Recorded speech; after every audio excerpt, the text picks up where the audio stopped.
લાલ અને મારી સાથે આજે જોડાઈ રહ્યા છે હેલિયોસ ઇન્ડિયાના દિનશો ઈરાની. દિનશોજી, ઘણું સ્વાગત છે આપનું. અને અત્યારના જેમ આપણે માર્કેટમાં એક વોલેટાઇલ કારોબાર જોઈ રહ્યા છીએ, કોન્સોલિડેશનનો મૂડ જોયો, એક ઘણા બધા 6-7 ઘટાડાના પછી આ એક થોડુંક આપણે પોઝિટિવ ઓપનિંગ જોયું, પણ એ સસ્ટેન નથી થઈ રહ્યું. કઈ રીતના તમે જોઈ રહ્યા છો માર્કેટનો ટ્રેન્ડ? શું વસ્તુઓ તમને લાગે છે, કયા ફેક્ટર્સ સતાવી રહ્યા છે માર્કેટને અત્યારે? પ્રીતિ, પહેલે તો આભાર તમારા પર શો પર આમંત્રિત કરવા ને તમને તમારા દર્શકોને વેરી ગુડ આફ્ટરનૂન. સો પ્રીતિ, એકચ્યુઅલી હમણાં આજની તારીખમાં પ્રોબ્લેમ શું થયો બજારનો, એકચ્યુઅલી કન્સોલિડેશન ફેઝ જેવું ચાલુ છે, પણ તે એક પોઝિટિવ સેન્ટિમેન્ટ આવી શકતે અગર જો આપણું આ જે જીએસટી જે કટ આવ્યા તેના ચાલતે જે ડિમાન્ડ આપણે ઇનિશિયલ જે ડેઝમાં જોઈ, જે ગ્રોથ આવી તે સસ્ટેન રહેતે તો આઈ think that would have been taken very positively. પણ તે હવે તે થોડું ફિઝલ આઉટ થઈ ગયેલું છે ને ઓલરેડી વન ઇઝ સીઈંગ કે આપણું આ જે એફઆઈઆઈની જે સેલિંગ હતી, જે આપણે હોપ કરેલા હતા કે આ જીએસટીના ચાલતે ડિમાન્ડ ગ્રોથ સસ્ટેન થશે તો એફઆઈઆઈ સેલિંગ ઓલ્સો વિલ અબેટ, પણ તે હવે તે કમ નથી થતી દેખાતી, ઉલટી ત્યાંની ત્યાં જ છે. ને ત્રીજા જે સાઉન્ડ બાઇટ્સ આપણે હોપ કરેલા હતા કે આ યુએસથી જે બધા સાઉન્ડ બાઇટ્સ આવી રહેલા છે ટેરિફના, તે થોડા બેક ઓફ થશે, આપણે થોડું કોમ્પ્રોમાઇઝ કરવા બી તૈયાર છીએ, તો બી ત્યાં કૂલ ઓફ નથી થતો. તો ઇટ્સ ઓબ્વિયસ કે ત્યાં ઉલટું આ વીકેન્ડ પર પાછું એકવાર એક સ્ટેટમેન્ટ આપ્યો પેલા લુટનિકે, જે કોમર્સ સેક્રેટરી છે તેને, which was very bad for India. So I don't know, I mean તે બધું સમજીને એવું લાગે છે કે હમણાં બજારમાં હમણાં બી થોડું કન્સોલિડેશન ફેઝ બાકી છે. ને ઓબ્વિયસલી કન્ઝ્યુમરને ટુ કમ બેક અગેન તે જોરોમાં પાછી ખરીદારી કરવા કન્ઝમ્પશનને વસ્તે, તેને વસ્તે થોડું એક ઓર બૂસ્ટર જોઈએ છે. અને આઈ ડોન્ટ થિંક આ GST cut has sustained that booster for him. Although it was a massive cut, અને આપણે જે જોઈ રહ્યા છીએ મે બી આપણને આવતા દિવસોમાં દેખાઈ શકે કદાચ, બિકોઝ એ હેતુથી આપણે જીએસટી કટ આવતા જોયો છે. પણ બીજું આપણે જો નજર કરીએ દિનશોજી, આરબીઆઈ પોલિસી પર છે, આપણે ત્યાં પણ નજર રાખીશું કે કઈ રીતના ત્યાં એક કામકાજ થઈ શકે છે. પણ હેવિંગ સેડ દેટ, તમને શું લાગે છે કે when the economy is strong, when the markets were doing strong, ડીઆઈનું પાર્ટિસિપેશન ઘણું બધું વધારે છે. યસ, એફઆઈઆઈ સતત અત્યારના આપણે જોઈ રહ્યા છીએ કે વિથડ્રો કરી રહ્યા છે. કયા ફેક્ટર્સ તમને લાગે છે કે વધારે અત્યારના હાવી છે માર્કેટ પર, ડોમેસ્ટિક કે જે ગ્લોબલ સિચ્યુએશન છે ને પર્ટિક્યુલરલી જે યુએસથી લગતા ન્યૂઝ છે એના લીધે માર્કેટ થોડું નર્વસ છે? પ્રીતિજી, નર્વસનેસ તો આ બધા ફેક્ટરો કમ્બાઈન કરો તો તેથી જ દેખાઈ રહેલી છે. એક તો યુએસના જે ન્યૂઝ આઇટમ્સ આવેલા છે તે આપણા ટેરિફના લઈને તે એટલા કે સારા ન્યૂઝ આઇટમ નથી આજની તારીખમાં આપણે દેખાયા. અને બીજું ડિમાન્ડ જે મેં બોલ્યું કે તે સસ્ટેન થતું નથી દેખાતું હોય, તે જરા થોડું જે ઇનિશિયલ 2-3 દિવસમાં જે સારી ખબરો આવી તેની પછી તમે અગર જો કોર્પોરેટ સાથે વાત કરો તો બધા એવું લાગી છે કે થોડું નમી આવી રહેલી છે પાછી ડિમાન્ડમાં. તે જે આપણે સોચેલા કે ચાલુ રહેશે એટલી જોરમાં ડિમાન્ડ તે નથી રહેતી. તો તે આઈ થિંક બિગર નેગેટિવ આપણે વસ્તે તે છે રાધર દેન એની અધર યુએસની ખબર. કારણ કે અગર જો ડિમાન્ડ સસ્ટેન રહેતે તો જ તમને દેખાતે કે આપણી જે અર્નિંગ્સ ગ્રોથ જે આ સિઝન છે, ત્યાં સપ્ટેમ્બરનું એન્ડનું જે સિઝન છે, જે રિપોર્ટિંગ શરૂ થશે હવે નેક્સ્ટ વીકથી, તે ત્યાં તમને દેખાતા કે ગ્રોથ દેખાઈ છે, things are coming back on stream. પણ તે હવે થોડું ઠંડુ થતું લાગે છે. ને એઝ અ રિઝલ્ટ તે આપણે આ સોચેલું હતું કે અગર જો આ તમે અર્નિંગ્સ ગ્રોથ આપણી આગળ જો દેખાઈ ગઈ સપ્ટેમ્બર ક્વાર્ટરમાં, તો તમે જોશો કે FI also would come back. પણ તે આજની તારીખમાં તે નથી, તેથી એવું નથી લાગતું કે FI also will come back in a rush. ને તમે બરાબર વાત કહી કે આપણે ડોમેસ્ટિક પાસે ખાસો હજી સુધી ફાયર પાવર છે ટુ કાઉન્ટર એફઆઈ, પણ તે આ રોજના 4,000-5,000 કરોડની સેલિંગ તે એક ઓવરહેંગ જેવું ક્રિએટ કરે, ને all the selling is mostly in the large counters, તેથી સંભાળવા જરા પ્રોબ્લેમ થાય. તેથી મને લાગે છે કે થોડો હવે ટાઈમ નીકળી જશે. I don't see a big correction in the market, પણ એવું લાગે છે કે ટાઈમ કરેક્શન જેવું આપણે દેખાશે બજારમાં. ને હોપફુલી ડિસેમ્બર ક્વાર્ટરના નંબર્સ પછી જ you will see some semblance coming back. Nishuji આ કન્સોલિડેશન કરેક્શનનો પીરિયડ એટલો લાંબો ચાલ્યો છે આ વખતે કે whatever hope we are keeping અને whatever measures are coming it's not working in that sense the way we would like to work, but we would like to see it work, right? પણ દિનશુજી તો આ વખતના second ક્વાર્ટરના નંબર્સથી બી આપણે બહુ અપેક્ષા નથી રાખી રહ્યા વી નો, અને I think that market has already taken into consideration, right? So હવે તમને શું લાગે છે કે કયા પરિબળો જે છે માર્કેટને એક પુશ આપી શકે છે? શું એક ડોમેસ્ટિક ડિમાન્ડ વધે એક પુશ આપશે, કે આ ટેરિફની કોઈ એક ક્લેરિટી આવે એ પુશ આપશે? કઈ રીતના તમે જોઈ રહ્યા છો? અને સપોઝ હજી આ કોન્સોલિડેશનનો એક કરેક્શનનો ફેઝ આગળ જાય છે તો મે બી વેલ્યુએશન પોઈન્ટ ઓફ વ્યૂ એક પુશ આપી શકે છે. કઈ રીતના તમે જોઈ રહ્યા છો? સો એકચ્યુઅલી પ્રીતિજી આ ક્વાર્ટરની અગર જો આપણે વાત કરીએ, એકચ્યુઅલી ક્વાર્ટર તો આપણે એક્સપેક્ટેડ જ હતું કે હવે ઠંડુ જઈ શકે, કે 15 ઓગસ્ટથી જે બાઇંગ કન્ઝ્યુમરની હતી, કે એન્ટિસિપેશન હતું કે જીએસટી કટ થશે, તો તેના ચાલતે હોલ્ડબેક કીધેલું હતું પોતાના કન્ઝમ્પશનને. તો તે હિસાબે તમે જોવા જાઓ તો 1.5 મહિનો લિટરલી નીકળી ગયો for the GST cut to come in. ને તેની પછીની જે આવ્યા તે, જેમ મેં બોલ્યું, ઇનિશિયલ જે પેન્ટઅપ ડિમાન્ડ હતી તે જ થઈ, ને તેની પછી સસ્ટેન નથી થઈ. તો તે એક્સપેક્ટેડ હતું કે આ ક્વાર્ટરમાં આપણે એકચ્યુઅલી ઇનિશિયલી સોચી રહ્યા હતા જ્યારે અગર જો આ અનાઉન્સમેન્ટ નહીં આવતે જીએસટીનો પહેલે અને કન્ઝમ્પશન કન્ટિન્યુ થતે, તો આપણને એવું લાગી રહ્યું કે મિડ ટીન્સ જેવું ગ્રોથ દેખાઈ શકતું હતું, 13%, 14% આસપાસ. પણ તે હવે એવું લાગે છે કે હવે સિંગલ ડિજિટ ગ્રોથ થશે, 5 થી 8% વચમાં આપણને એવી ગ્રોથ દેખાઈ રહેલી છે આ ટાઈમે. અને તે બી તેથી દેખાઈ રહેલી છે કે last year September quarter negative હતો, તેથી આપણને તે ગ્રોથ દેખાઈ રહેલી છે. તો તે હિસાબે નોટ ટુ એક્સાઇટિંગ. પણ તે અગર જો આ ડિમાન્ડ સસ્ટેન થઈ, પ્રોબ્લી લેટર ડેટ પર થશે, કે અમને આરબીઆઈની જેમ તમે બોલ્યા 29થી લઈને 1 સુધી એ લોકોની એમપીસીની મીટિંગ છે, ને if they come up with another 25 basis point cut, જે મને લાગે છે કે થઈ શકે છે, કારણ કે ઇન્ફ્લેશન એકદમ લો થઈ ગયેલું છે. ને લુકિંગ એટ તમે ટેબલ બી જોશો ઇન્ફ્લેશનનો, તો આગળ ચાલતા કમત થતો દેખાઈ રહેલો છે ટિલ ડિસેમ્બર એટલીસ્ટ. તો તેથી આપણને લાગે છે કે ઇવન કરી બી શકે છે, આરબીઆઈ કરી બી શકે છે એક વાર 25 બેસિસ પોઈન્ટનો cut. That be taken very positively by the market, અગર જો તે કન્ઝમ્પશન માર્કેટ.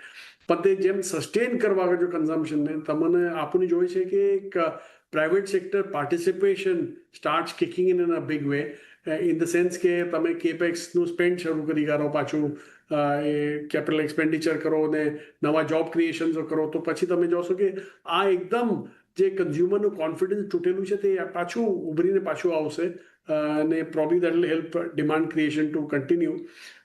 ને વેલ્યુએશનની અગર જો વાત કરીએ તો actually it's a derivative of growth. આજની તારીખમાં તમે આપણે પૂછશો તો આપણને એવું લાગે છે કે valuation V are very reasonable level, 20 time forward earnings, તે સારું જ છે, તે કંઈ ખરાબ નથી તે વેલ્યુએશનમાં. પણ તે અગર જો ગ્રોથ સસ્ટેન થયો તો આ 20ને રીરેટિંગ થવામાં વાર નહીં લાગશે. તેથી એવું લાગે છે કે પોઝિટિવ નેગેટિવ બેઉ સાથે સાથે થઈ ગયેલા છે આજની તારીખમાં, ને તેથી બજાર બી એકદમ લિસ્ટલેસ જે છે તેવું લાગી રહેલું છે આપણને. નહીં, રેસ ચાલી રહી છે કે હું પહેલાં બટ હેવિંગ સેડ દેટ આપણે અત્યારના જે સિનારીઓ જોઈ રહ્યા છે કે ઓકે પ્રાઇવેટ કેપેક્સ આવવું ઘણું જરૂરી છે, ને આ એ આપણે ઘણા વખતથી આ વાત કરી રહ્યા છે. પણ બીજો કાઉન્ટર એ થઈ શકે કે ભાઈ ડિમાન્ડ નથી તો અમે કેમ કેપેક્સ કરીએ. જીએસટી ઓછું થયું પણ overnight we were not going to see કે લાઇન લાગી ગઈ કે અમે રોજ ખરીદી કરીશું, so we'll have to give it breathing time. પણ તમે એઝ અ ઇન્વેસ્ટર અત્યારના કઈ રીતના ઇન્વેસ્ટમેન્ટ સ્ટ્રેટેજી વાપરી રહ્યા છો? Because there is lot of uncertainty. But તમે કહ્યું કે valuation point of view we are reasonable. ક્યાં તમે ઇન્વેસ્ટ કરી રહ્યા છો? જે એકચ્યુઅલી આપણે જે નવો કેશ, જે આપણે ફ્રેશ કેશ લેસ કરેલા છીએ, રોજ આપણી પાસે નવા પૈસા આવે છે, તે આપણે એટલા રશમાં નથી ડિપ્લોય કરવા, કારણ કે આપણે બી જોઈએ છે કે જરા બજારમાં જે બ્રીધર છે તે કાર સુધી ચાલશે, તે જોયા પછી આપણે વિલ સ્ટાર્ટ ડિપ્લોઈંગ. પણ તે having sad that we are always on the look out for ideas. તે નવા આઈડિયાઓ આવે, યા તો આપણા જૂના આઈડિયાઓમાં કરેક્શન દેખાય તો આપણે ત્યાં એડ કરેલા છે regularly. At least in the mid cap space તો વી આર વેરી ક્લિયર કે ખાસી ઓપોર્ચ્યુનિટીઓ છે જ્યાં તમે એડ કરી શકો છો ને તેથી આપણે રેગ્યુલરલી ત્યાં એડ કરતા રહીએ છીએ.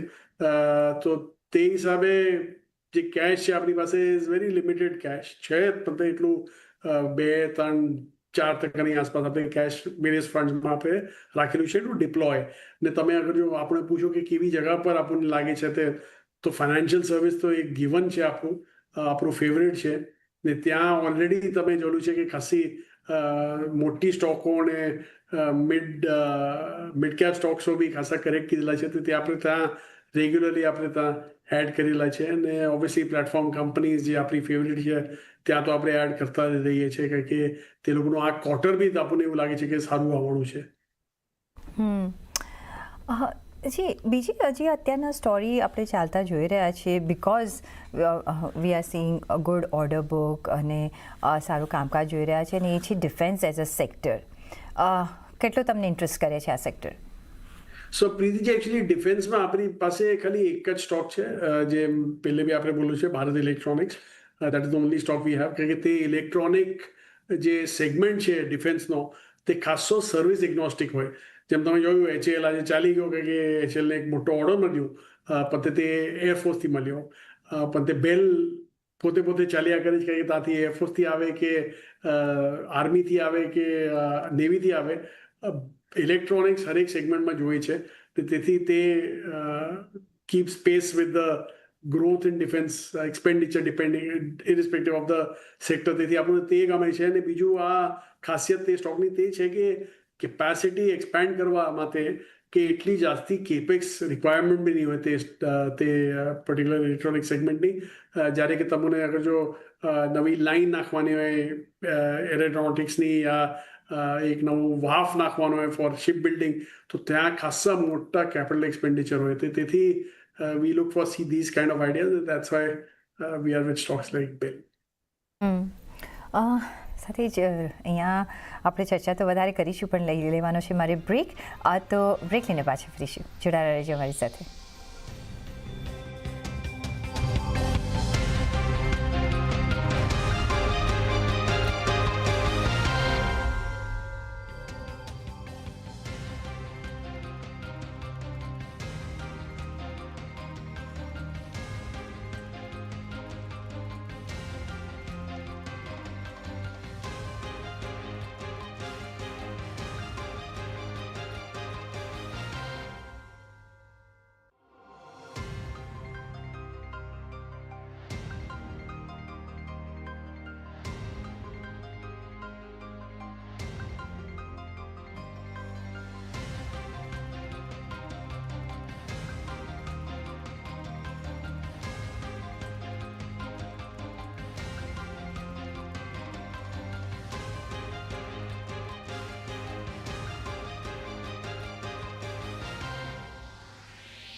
પછી આપનું સ્વાગત છે ને આપણે વાતચીત કરી રહ્યા છીએ હેલિયોસ ઇન્ડિયાના દિનચુ ઈરાની સાથે.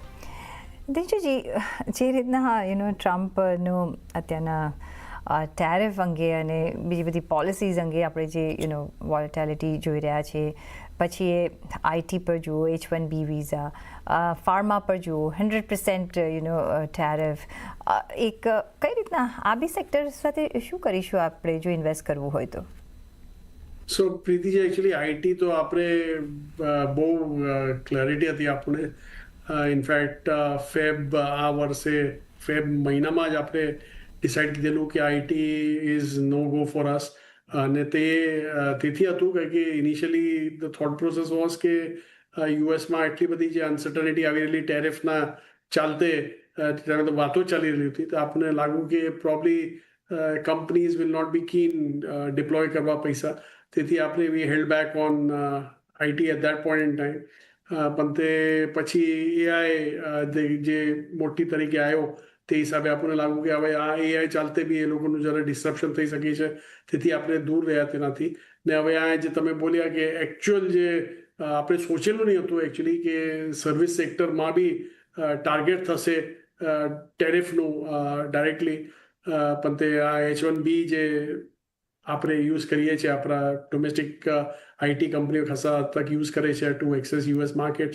ત્યાં આગળ જો ટાર્ગેટ કીધું તો ઓબ્વિયસલી રેવન્યુ ઇમ્પેક્ટ આ વર્ષમાં તો નહીં પડશે, પણ તે આગલા વર્ષથી એ લોકોને પડવાનું શરૂ થશે. તેથી ઓવરઓલ નેગેટિવ પર નેગેટિવ થયા કરે છે આપણા આઈટી સેક્ટરમાં, તેથી એવોઇડેબલ છે.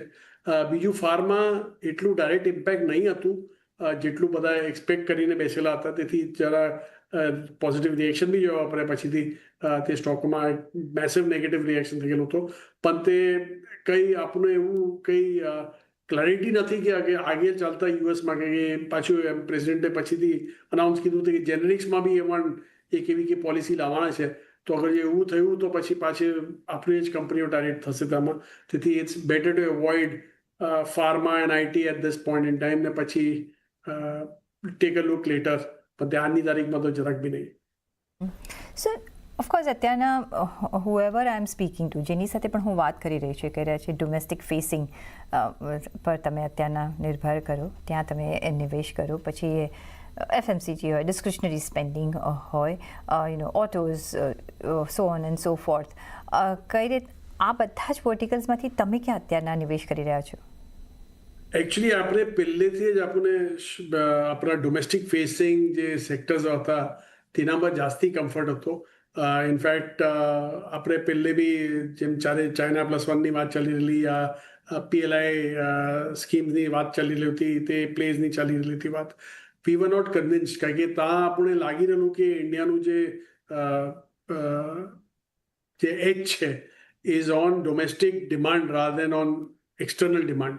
તેથી આપણે ખાસા કન્સન્ટ્રેટ ડોમેસ્ટિકમાં જ કીધેલું હતું. ને આજની તારીખમાં બી એવું જ લાગે છે કે જેમ કે હું પહેલે બી બોલતો હતો કે અગર જો ડોમેસ્ટિક પિકઅપ આવી ગયો આપણો ડિમાન્ડનો, પછી ઇટ ડઝ નોટ મેટર કે આપણી એક્સટર્નલ ઇકોનોમી એટલે જેમ યુએસ ફેસિંગ જે પોલિસીઝો છે તે શું થશે શું નહીં તે પછીથી આપણે સોચી લઈશું. પણ તે domestic demand itself will pull through our own homegrown companies. તેથી આપણે કમ્ફર્ટ અહીંયા છે, ને દેટ ઇઝ વાય આપણો પોર્ટફોલિયો જોશો તો it's probably 100% domestic consumption facing in some way or the other. તે ફાઇનાન્શિયલ સર્વિસીસ, BFSI બી એ કન્ઝમ્પશન સ્ટોરી જ કહેવાય. તો તે હિસાબે પ્લસ ઇન્ફ્રા પ્લેઝો જે છે આપણા domestic, those also domestic plays. So તે બધું આપણને જોઈને we are focusing on only that sector. પણ એમાં વધારે તમે વેટેજ ક્યાં આપી રહ્યા છો દિનશુજી? સોરી પ્રીતિજી, વધારે વેટેજ તમે કયા વર્ટિકલ્સ પર આપી રહ્યા છો? ઇન્ફ્રા પર આપી રહ્યા છો, ડિસ્ક્રિશનરી પર આપી રહ્યા છો? Yeah, so basically, Preeti ji, actually financial service તો આપણું ફોકસ જ રહી, અરાઉન્ડ 40% વેટ ત્યાં છે. પછી આપણી જે platform companies which are more less discretionary spend focus platform companies ખાસા બધા સ્પેસોમાં છે, કે not only in consumption, there also in autos, ફાર્મામાં બી છે, પછી ફિનટેકમાં છે. તો તે તમે જોશો તો ઇટ્સ ક્લોઝ ટુ અરાઉન્ડ 20% અને જે ડિસ્ક્રિશનરી પ્લેસ છે જેમ કે હેલ્થ કેર થઈ ગયું યા હોસ્પિટલ્સ ને હોસ્પિટાલિટી થઈ ગયું, that again is around 15-20%. So these are the major weights in our portfolio as such. So, metals are doing really well right અને પ્રેશિયસ મેટલ્સ એની અત્યારના પણ આપણે જોઈએ તો ઓલ ટાઈમ હાઈ પર હવે ઇટ્સ એવું લાગે છે કે ઇટ્સ આઉટ ઓફ રીચ થતું જઈ રહ્યું છે જો you want to buy some jewellery or something but કઈ રીતના તમે જુઓ છો ફ્રોમ ઇન્વેસ્ટમેન્ટ પર્પઝ તમને આ ગમે છે આ ferrous non ferrous precious metals? તો પ્રીતિજી એકચ્યુઅલી ફેરસ નોન ફેરસમાં તો આપણું કંઈ આપણે એટલું એટલીસ્ટ ફેરસ પાર્ટમાં જે છે ત્યાં વી આર વેરી ક્લિયર કે China has a very big overhang તો તે ચાઇના અગર જો ટાર્ગેટ કીધો તે સેગમેન્ટને તો જરા પ્રોબ્લેમ થઈ શકે છે તેથી we are away from that. Non ફેરસમાં સિલેક્ટિવ પ્લેસ થઈ શકે છે બેઝડ ઓન ક્લીન એનર્જી તો દેટ કેન પ્લે આઉટ. ને તમે જે પ્રેશિયસ મેટલની વાત કીધી ત્યાં બી અગર જો તમે ગોલ્ડ જો તો ગોલ્ડ તો you talk to any jewellery player આજની તારીખમાં તે તમને તે જ કહેશે કે એકદમ ઠંડુ પડી ગયેલું છે કારણ કે એટલો ભાવ વધી ગયેલા છે કે કોઈ ખરીદવા તૈયાર નથી આજકાલ આજની તારીખમાં. અને સિલ્વરની તો વાત જ જુદી છે. Silver is more of a play on પહેલે ગોલ્ડનું ડેરિવેટિવ હતું પણ તે આજની તારીખમાં it's a play on clean energy alternate power ને તે બધું જોઈને silver looks very attractive as such પણ તે અનફોર્ચ્યુનેટલી કંઈ પ્લેસ નથી માર્કેટમાં ટુ પ્લે સિલ્વર વિથ. આપણે દિનશોજી આવી રીતે ઇન્વેસ્ટમેન્ટ પર્પઝ માટે જોઈએ from the market point of view પણ when I hear the stories on ground people are still buying. પછી ગોલ્ડ હોય ચાંદી કિલોઝમાં જઈ રહી છે એટલે I don't know where the શું મેન્ટાલિટી છે કે વાય હજી પણ આ લેવલ્સ પર આટલો બાઇંગ ઇન્ટરેસ્ટ છે. So that I fail to understand. પણ અત્યારના આપણે જો જોઈએ તો કંઈ બી લેવું હોય તો વી હેવ ટુ થિંક આખે લઈએ કે નહીં. પણ on that note will wait કે કઈ રીતના બધા ગ્રાફ્સ જાય છે. પણ ઘણો આભાર દિનશોજી તમારો અમારી સાથે જોડાવા બદલ અને આપના વેલ્યુબલ વ્યૂઝ અમારી સાથે શેર કરવા બદલ. અને એ સાથે જ મને પણ આપશો રજા. પણ જોડાયેલા રહેજો CNBC બજાર સાથે. ફર્ધર અપડેટ્સ ચાલુ જ રહેશે.